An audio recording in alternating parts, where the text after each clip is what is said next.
الحمد للہ وکفی وسلام علی عبادہ الذین اصطفی اما بعد اعوذ باللہ من الشیطان الرجیم بسم اللہ الرحمن الرحیم شہر رمضان الذی انزل فیہ القرآن وقال اللہ تعالی فی مقام آخر الف لام را کتاب انزلناہ الیک لتخرج الناس من الظلمات الى النور بإذن ربهم الى صراط العزیز الحمید وقال رسول اللہ صلی اللہ علیہ وسلم خیرکم من تعلم القرآن وعلمہ سبحان ربک رب العزت عما یصفون وسلام علی المرسلین والحمد للہ رب العالمین اللہم صل علی سیدنا محمد وعلی آل سیدنا محمد وبارک وسلم۔ قرآن مجید فرقان حمید اللہ رب العزت کا کلام ہے، اللہ کی کتاب ہے، یہ کتاب ہدایت ہے۔ اللہ تعالیٰ نے اس کو بھیجا تاکہ انسانوں کو اندھیروں سے نکال کر روشنی کی طرف لے جائے۔ لتخرج الناس من الظلمات الی النور، اے میرے محبوب صلی اللہ علیہ وسلم، آپ اس کے ذریعے سے انسانوں کو اندھیروں سے نکال کر روشنی کی طرف لائیں۔ کار مذلت میں پڑے ہوئوں کو اوج ثریا پہ پہنچانے والی کتاب، اللہ سے بچھڑے ہوئوں کو اپنے اللہ سے ملانے والی کتاب ہے۔ یہ کتاب ہدایت ہے۔ اتر کر ہرا سے سوئے قوم آیا اور ایک نسخہ کیمیا ساتھ لایا، وہ بجلی کا کڑکا تھا یا صوت ہادی، عرب کی زمین جس نے ساری ہلا دی۔ قرآن مجید دلوں کا مقناطیس ہے، سلیم الفطرت لوگوں کو اپنی طرف کھینچ لیتا ہے۔ نبی علیہ السلام نے جب آ کے قرآن مجید کی تلاوت فرمائی تو جو سلیم الفطر حضرات تھے وہ فوراً چلے آئے، جیسے سیدنا صدیق اکبر رضی اللہ تعالیٰ عنہ اتنے سلیم الفطرت تھے کہ زمانہ جاہلیت میں کبھی شراب نہیں پی، کبھی زنا نہیں کیا۔ ان گناہوں سے وہ اپنی سلیم الفطرت ہونے کی وجہ سے بچے ہوئے تھے۔ سب سے پہلے وہ ایمان لے آئے، اور بھی حضرات قریب آ گئے۔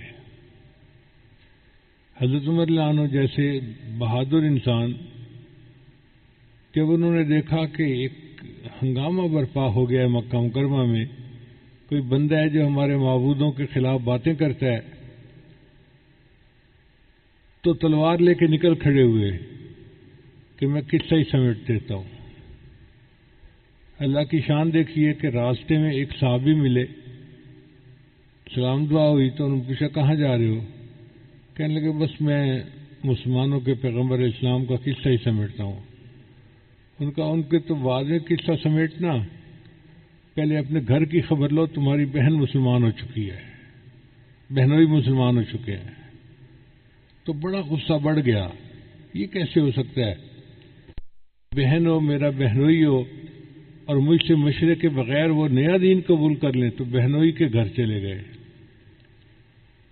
اب جب وہاں گئے تو پتہ چلا آواز سے کہ کچھ وہ پڑھ رہے تھے، ایک صحابی تھے جو ان کو قرآن پڑھا رہے تھے۔ دروازہ کھٹکھٹایا، ان کو پتہ چل گیا کہ عمر آیا ہے۔ وہ صحابی بھی چھپ گئے اور انہوں نے قرآن مجید کو بھی چھپا دیا۔ اندر گئے تو جا کے اپنے بہنوئی سے کہا میں نے سنا ہے کہ تم مسلمان ہو گئے ہو۔ انہوں نے آگے سے جواب دیا کہ اگر اسلام سچ ہے تو قبول کرنے میں کیا رکاوٹ ہے؟ غصہ انتہا کو پہنچا ہوا تھا، اپنے بہنوئی کو مارنا شروع کر دیا۔ خاوند کو بچانے کے لیے بہن درمیان میں آئی تو بہن کے بھی تھپڑ لگایا۔ تو کہتے ہیں کہ بہن کو جب تھپڑ لگایا تو اس کے بھی منہ سے خون نکل آیا، مگر وہ بھی عمر الخطاب کی بہن تھی، فاطمہ بنت خطاب، کہنے لگی کہ عمر، جس ماں کا دودھ تو نے پیا ہے اسی ماں کا دودھ میں نے پیا ہے۔ تو ہمارے جسم سے جان تو نکال سکتا ہے، ہمارے دل سے ایمان کو نہیں نکال سکتا۔ بہن کی یہ بات دل پہ اثر کر گئی، کہنے لگی اچھا بتاؤ تم کیا پڑھ رہے تھے؟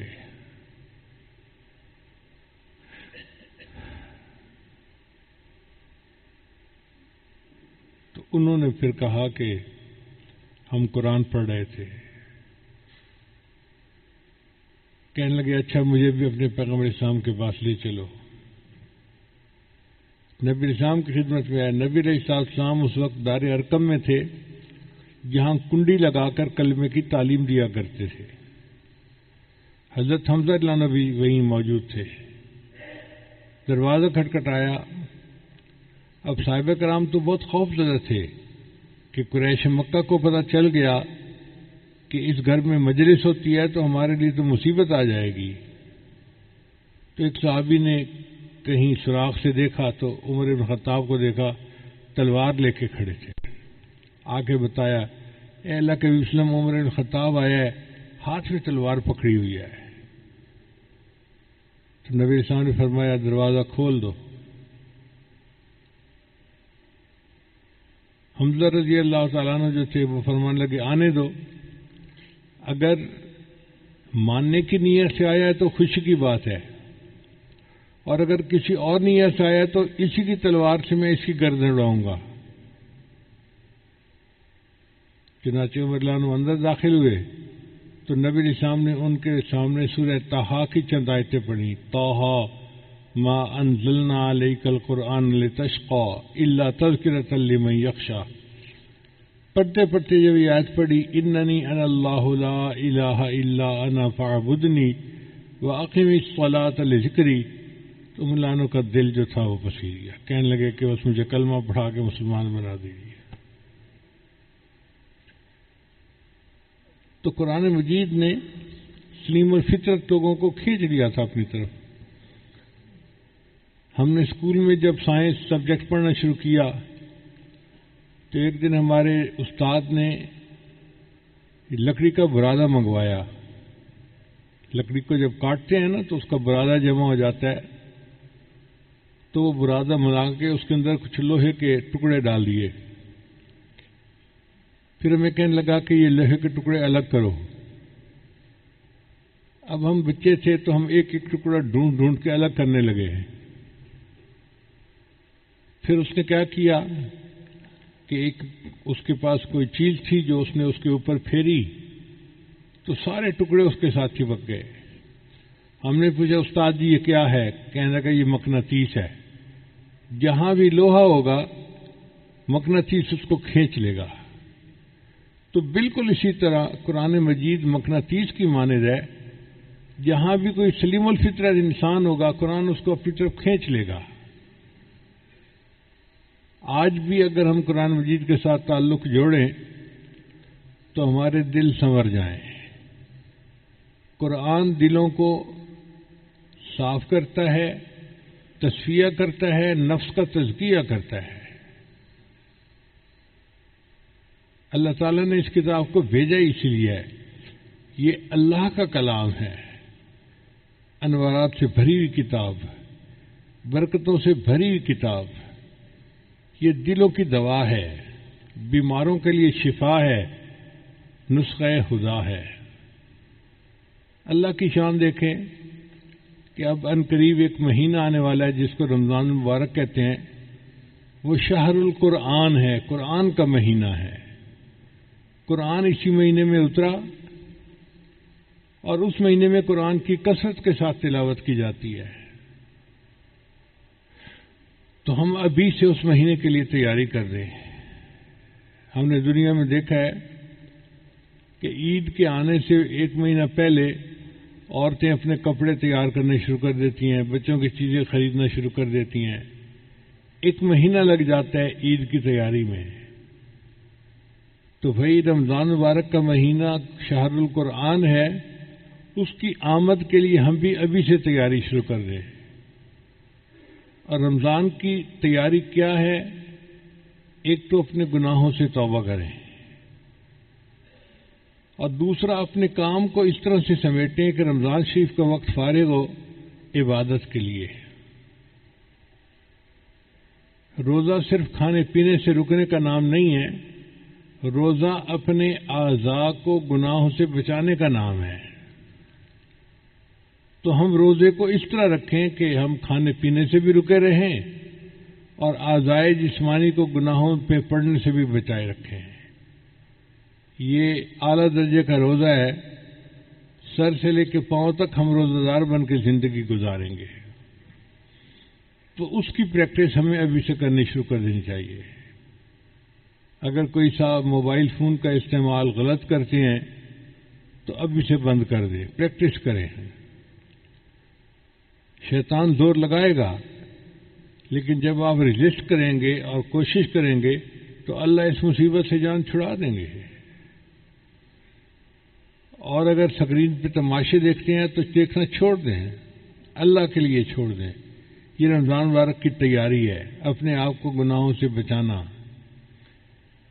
جیسے انسان نہا دھو کے تیار ہو جاتا ہے نا، ہم توبہ کر کے گناہوں کو چھوڑ کے رمضان کے لیے تیار ہو جائیں، پھر رمضان کی برکتوں سے ہمیں پورا پورا اجر ملے گا.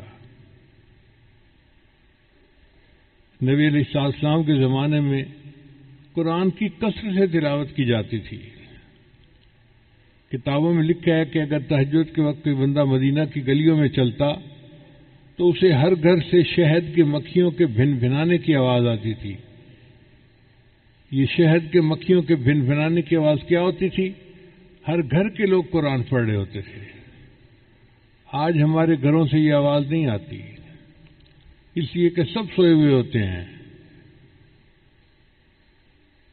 تو تہجد کے وقت میں قرآن کا پڑھنا دلوں کو دھو دیتا ہے. اللہ فرماتے ہیں یا ایھا المزمل قم اللیل الا قلیلا نصفہ او انقص منہ قلیلا او زد علیہ ورتل القرآن. اور نبی علیہ السلام کئی مرتبہ آدھی رات، کئی مرتبہ پوری رات قرآن پڑھنے میں گزار دیتے تھے. صحابہ کرام بھی اسی طرح. اصل میں قرآن کی ایک لذت ہے، جب وہ لذت مل جاتی ہے پھر انسان کا پڑھے بغیر گزارا نہیں ہوتا. سیدنا عثمان غنی اللہ نے فرمایا کرتے تھے لو طہرت قلوبکم، اگر تمہارے دل پاک ہوتے، ما شبعتم من کلام ربکم، تم اللہ کے کلام کو پڑھنے سے تمہارا دل ہی نہ بھرتا. دل چونکہ گناہوں میں ملوث ہوتے ہیں، لہذا ہمارا پڑھنے کو دل ہی نہیں چاہتا. آپ دیکھیں بچے کو آئس کریم دی جائے نا تو اس کا کھانے کو دل چاہتا ہے، اور ہر لقمہ کھانے پہ اس کو مزہ آتا ہے. قرآن مجید بالکل اسی طرح ہے، ایک ایک آیت کے پڑھنے پہ مزہ. اور کئی دفعہ تو نبی علیہ السلام ایک ایک آیت کو بار بار پڑھ کے مزہ آتے. جیسے بچوں کے اندر ایک چنگم ہوتا ہے، وہ منہ میں رکھتے ہیں تو چباتے رہتے ہیں، گھنٹوں چباتے رہتے ہیں. میں نے ایک بچے سے پوچھا کہ آپ لوگ یہ کیا منہ میں ہر وقت رکھتے ہیں اور چباتے رہتے ہیں؟ کہنے لگے جی مزہ آتا ہے. تو بالکل اسی طرح نبی علیہ الصلوۃ والسلام ایک آیت کو پڑھتے تھے، مزہ آتا تھا، پھر پڑھتے تھے تو کندھے مقرر کے مزے لیتے تھے. اس کو یوں سمجھیں کہ جیسے گرمی کے موسم میں پسینے میں شرابور ایک بندہ گھر آئے اور بیوی اس کو ٹھنڈا بادام کا شربت دے تو ہر گھونٹ پینے کا ایک الگ مزہ ہوتا ہے. اسی طرح قرآن مجید پڑھنے کا ایک الگ مزہ ہے، مگر مصیبت یہ ہے کہ دل صاف نہ ہونے کی وجہ سے ہمیں وہ مزہ نہیں آتا، لہذا ہم قرآن ہی نہیں پڑھتے. دن نہیں مہینوں گزر جاتے ہیں، تلاوت نہیں ہوتی. اندر کھچ پڑنی چاہیے، اندر ایک طلب ہونی چاہیے اللہ کے قرآن کو پڑھنے کی. ایک نابالغ آدمی، اس کو تو بلوغ کی لذتوں کا پتہ ہی نہیں،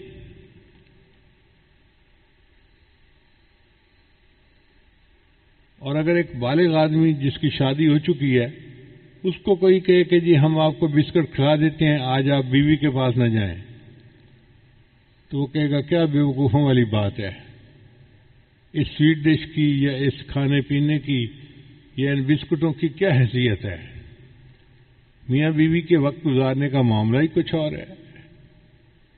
اسی طرح جب دل صاف ہوتا ہے تو پھر قرآن مجید پڑھنے کا مزہ ایسا ہوتا ہے کہ پھر نیند کا ہونا، تھکاوٹ کا ہونا، یہ چیز رکاوٹ نہیں بنتی۔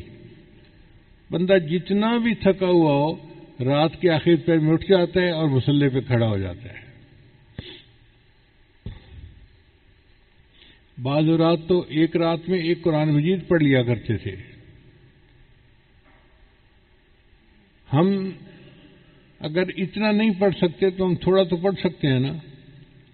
سورہ یاسین ہے تو تہجد میں اس کی تلاوت کر لیں، کوئی اور سورت یاد ہے تو اس کی تلاوت کر لیں، اگر نہیں بھی یاد تو سورہ اخلاص قل هو اللہ احد تو یاد ہوتی ہے۔ یہ قل هو اللہ احد ایک حرکت میں کئی مرتبہ پڑھ سکتے ہیں۔ کہاں لکھا ہے کہ ایک دفعہ پڑھ کے رکوع کر دینا چاہیے؟ سورہ اخلاص کو 100 مرتبہ پڑھیں، 200 مرتبہ پڑھیں، 500 مرتبہ پڑھیں۔ حافظ قرآن ہونا ضروری نہیں ہے۔ حدیث مبارکہ میں آتا ہے کہ ایک صحابی جو تھے وہ ہر وقت سورہ اخلاص پڑھتے تھے اپنی نماز میں، تو نبی علیہ السلام نے پوچھا کہ آپ ہر وقت کیوں پڑھتے ہو؟ اس نے کہا جی مجھے اس مضمون سے فطری محبت ہے۔ تو نبی علیہ السلام نے فرمایا کہ سورہ اخلاص کی محبت کی وجہ سے اس بندے کو اللہ تعالیٰ جنت میں اعلیٰ مقام عطا فرمائیں گے۔ سورۃ الکوثر یاد ہے، انا اعطیناک الکوثر، تو وہی پڑھیں جو مرضی ہے اور بار بار اس کو پڑھتے رہیں۔ یہ جو بار بار پڑھنا ہے نا اس سے دل پر اثر ہوتا ہے۔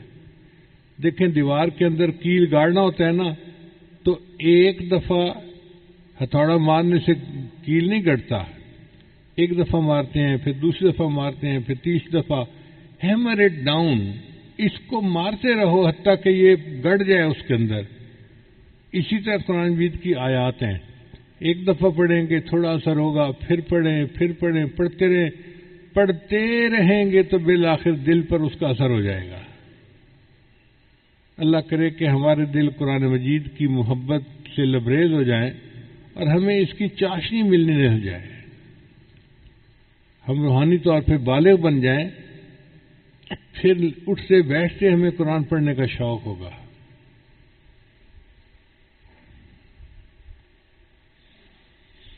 سیدنا صدیق اکبر عنہ کے بارے میں آتا ہے کہ وہ قرآن مجید پڑھتے تھے تو سننے والے پہ اثر ہو جاتا تھا، یعنی ان کے قرآن مجید کا اثر ایسا تھا کہ سننے والے کا دل متوجہ ہو جاتا تھا۔ چنانچہ ایک مرتبہ انہوں نے حبشہ ہجرت کا ارادہ کیا تو جانا چاہتے تھے، تو راستے میں قریش مکہ میں سے کوئی بندہ مل گیا، اس نے کہا ابو بکر کہاں جا رہے ہو؟ فرما دیا کہ مجھے نبی علیہ السلام نے اجازت دے دی ہے، میں حبشہ ہجرت کر کے جا رہا ہوں۔ اس نے کہا نہیں آئیں، میں آپ کو اپنے گھر اپنی امان میں رکھتا ہوں، کوئی آپ کو ہاتھ نہیں لگا سکے گا۔ تو اس نے اپنے گھر میں حضرت بکر صدیق کو امان میں رکھ لیا۔ صدیق کو وہاں رہنے لگے، مگر فارغ وقت میں بیٹھ کے قرآن پڑھتے تھے۔ اب جب صدیق قرآن پڑھتے تو گھر کی عورتیں جب وہ قرآن سنتی تو ان کے دل کھینچتے تھے، تو ان عورتوں نے اپنے مردوں سے پوچھنا شروع کر دیا کہ یہ بندہ کیا پڑھتا ہے، ہمارے دل کھینچتے ہیں۔ تو اس بندے کو یہ محسوس ہوا کہ اگر یہ چند دن اسی طرح تلاوت کرتا رہا تو میرے گھر کے لوگ ہی مسلمان ہو جائیں گے۔ اس نے پھر اپنی وہ امان جو تھی وہ ختم کر دی۔ تو دیکھیں قرآن پڑھ کے دوسروں کے دل کھینچتے تھے، آج قرآن پڑھنے کے بعد ہمارے دل نہیں کھینچتے دین کی طرف۔ اس کی وجہ یہ ہے کہ دل جو ہے زنگ سے لچڑے ہوئے ہیں، ان کو صاف کرنے کی ضرورت ہے۔ اللہ تعالی ہمارے دلوں کا تصفیہ فرمائے، ہمارے نفوس کا تزکیہ فرمائے اور ہمیں قرآن کی لذت آنی شروع ہو جائے۔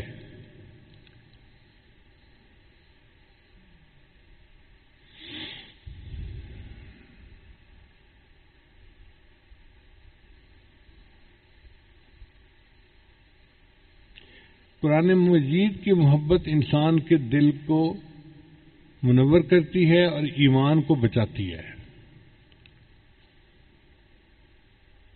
چنانچہ ایک پاکستانی مسلمان کا واقعہ میں نے کتاب میں بھی لکھا ہے کہ وہ امریکہ میں انجینئر کی جاب کرتا تھا اور دفتر میں اس کے ساتھ ایک امریکن لڑکی بھی جاب کرتی تھی۔ اب لڑکی کافی حور پری قسم کی چیز تھی تو لڑکا اس کے ساتھ متعلق ہو گیا، ایسا عاشق ہوا کہ اس کا دل چاہتا تھا کہ جو مرضی ہو میں نے شادی اسی سے کرنی ہے۔ ایک دن موقع پا کے اس نے لڑکی کو کہہ دیا کہ میں تم سے شادی کرنا چاہتا ہوں۔ اس نے کہا کہ میں اپنے والدین سے بات کروں گی۔ اس کے والدین پکے عیسائی تھے۔ ان کا یہ کیسے ہو سکتا ہے کہ ایک پاکستانی ہو اور مسلمان ہو اور ہماری بیٹی کی اس سے شادی ہو جائے؟ تو لڑکی نے کہا جی کہ میرے والدین تو تیار نہیں ہیں۔ لڑکے نے کہا بھئی جو شرط رکھیں گے میں قبول کروں گا، میں نے ہر حال میں شادی کرنی ہے۔ اب والدین نے شرطیں رکھی۔ پہلی شرط کہ اگر ہماری لڑکی کے ساتھ شادی کرنی ہے تو تم اپنے گھر والوں سے رابطہ ختم کر دو، پاکستان کوئی فون نہیں کرنا، والدین سے، رشتہ داروں سے، بہن بھائیوں سے رابطہ ختم۔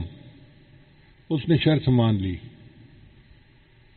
دوسری بات کہ تم جس ایریے میں رہتے ہو وہاں سے مکان چھوڑ کر تم ہمارے گھر کے قریب مکان لوگے۔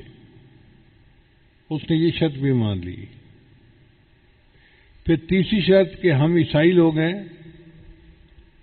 اور ہم سنڈے کے دن اپنے چرچ میں جاتے ہیں، تو تم بھی سنڈے کے دن ہمارے ساتھ چرچ میں جایا کرو۔ ان کا مقصد یہ تھا کہ جب یہ جائے گا تو کچھ دنوں کے بعد یہ عیسائی ہو جائے گا۔ اس نے یہ بھی شرط مان لی۔ پھر انہوں نے ایک شرط اور رکھی کہ ہم کوئی چیز بیٹھ کے کھائیں گے نا تو یہ انکار نہیں کرے گا کہ میں یہ نہیں کھا سکتا، یہ نہیں کھا سکتا، یہ نہیں کھا سکتا۔ جو ہم کھائیں گے اس کو کھانا پڑے گا۔ مقصد یہ کہ ذبیحہ کا گوشت ہے یا بغیر ذبیحہ کے، یا سور کا گوشت ہے، یہ جو مرضی ہے یہ کھائے گا۔ لڑکے نے یہ بھی بات مان لی۔ آپ یوں سمجھیں کہ لڑکے نے اس کی خاطر ہر بات کو قبول کر لیا۔ تو ماں باپ کہنے لگے ٹھیک ہے، اگر یہ اپنا دین چھوڑ کے ہماری طرح بننا چاہتا ہے تو ہم بیٹی کی شادی کر دیں گے۔ لو جی شادی ہو گئی، اور شادی کے بعد وہ پاکستانی لڑکا اچانک ہی غائب ہو گیا۔ نہ دوستوں کو پتا کہاں گیا ہے، نہ ماں باپ کو پتا، کسی سے رابطہ ہی نہیں۔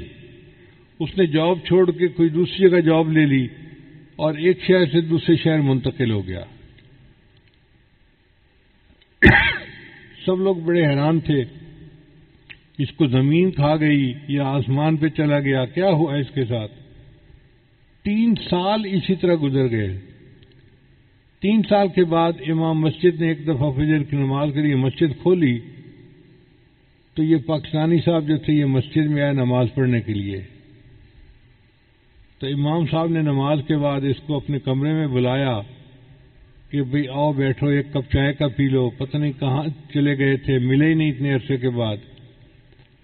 تو یہ نماز کے بعد ان کے کمرے میں آیا اور پھر اس نے اپنی سٹوری سنائی۔ کہنے لگا امام صاحب میں اس لڑکی کے عشق میں اتنا پاگل تھا کہ اندھا ہو چکا تھا۔ ماں باپ کو چھوڑ دیا، بہن بھائیوں کو چھوڑ دیا، اپنے ملک کو چھوڑ دیا، اپنی کمیونٹی کو چھوڑ دیا، مسلمانوں کی مسجد کی نمازوں کو چھوڑ دیا، ہر چیز کو چھوڑ دیا اور انہی کے رنگ میں رنگ گیا۔ 3 سال میں اس کے ساتھ اپنے گھر میں رہا، نہ میں نماز پڑھتا تھا نہ تلاوت کرتا تھا، لیکن میرے جو گھر کا دروازہ تھا نا اس کے سامنے ایک الماری سی تھی جس میں کتابیں لگی ہوئی تھیں، اور ان میں ایک قرآن مجید تھا جس کی سبز جلد تھی۔ تو آتے جاتے میں اس قرآن کو محبت کی نظر سے دیکھتا تھا اور اپنے دل میں نادم شرمندہ ہوتا تھا، یا اللہ تیرا قرآن سچا ہے اور میں گندا ہوں اور میں اپنے نفس کی خواہش کے پیچھے اس لڑکی کے ساتھ تعلق جوڑ بیٹھا ہوں، تو مجھے معاف کر دے۔ کوئی عمل نہیں تھا مسلمانوں والا، شراب پیتا، سور کھاتا، وہی ڈانس پارٹیاں، وہی سارا کچھ گند، بس آتے جاتے قرآن کو محبت کی نظر سے دیکھتا تھا۔ کہنے لگا ایک دن میں گھر آیا تو میں نے دیکھا کہ قرآن مجید اپنی جگہ پہ پڑا ہوا نہیں تھا، تو میں نے بیوی سے پوچھا کہ ایک سبز کتاب یہاں تھی، وہ کہاں گئی؟ اس نے کہا میں نے گھر کی صفائی کی، اور جن کتابوں کو نہ آپ پڑھتے ہیں نہ میں پڑھتی ہوں، میں نے ان فالتو کتابوں کو ٹریش کین میں پھینک دیا ہے، گند کا ٹوکرا جس کو کہتے ہیں۔ کہنے لگے جیسے ہی میں نے سنا تو میں تو فوراً بھاگا باہر کی طرف، اور جو ٹریش کین پڑا ہوا تھا اس میں نے وہ کتاب نکالی، اور میں اس کو چوم رہا ہوں، اور میں اللہ سے معافی مانگ رہا ہوں کہ یا اللہ یہ تیرا کلام تھا، تیری کتاب تھی، ہم نے اتنی گستاخی کی کہ اس کو ردی کی ٹوکری میں پھینک دیا۔ میں اس کو لے آیا اور گھر آ کے رکھا، تو بیوی مجھ سے پوچھنے لگی کہ تم یہ کیا جذباتی کام کر رہے ہو؟ تب میں نے اسے بتایا کہ یہ تو اللہ کا قرآن ہے اور میں محبت کی نظر سے اس کو دیکھتا تھا۔ اس نے کہا اچھا تمہارے اندر سے مسلمانوں والے جراثیم ابھی ختم نہیں ہوئے، میں جا کے اپنے گھر والوں کو بتاتی ہوں۔ وہ بریف کیس اٹھا کے اپنے ماں باپ کو بتانے چلی گئی، اور میں مسجد میں نماز پڑھنے کے لیے اپنے رب کو منانے کے لیے آ گیا۔ قرآن مجید کی محبت نے اس کے ایمان کو بچا لیا، وہ لوٹ آیا اپنی اصل کی طرف۔ آج فتنہ کا دور ہے، دجالی دور ہے، اس دور میں ایمان کو بچانے کے لیے قرآن کی محبت انتہائی اہم ہے۔ لہذا قرآن مجید کی تلاوت بھی کریں، اس کا ترجمہ، اس کی تفسیر بھی پڑھیں، اور اس کو جتنا یاد کر سکتے ہیں یاد بھی کریں، قرآن مجید کے ساتھ نتھی ہو جائیں تاکہ ہمارا ایمان محفوظ رہے۔ تو رمضان کا مہینہ آ رہا ہے، اس مہینے میں قرآن مجید کے ساتھ اپنی محبت جو ہے بڑھا لیجئے، اپنے تعلق کو بڑھا لیجئے، اور پھر اس کی برکتیں آپ دیکھیں گے کہ اللہ تعالیٰ ایمان کو بڑھائیں گے، اللہ تعالیٰ اپنا قرب عطا فرمائیں گے، اور اس قرآن کی برکت سے اللہ تعالیٰ ہمارے ایمان کی حفاظت فرمائیں گے۔ دعا ہے اللہ تعالیٰ ہمارے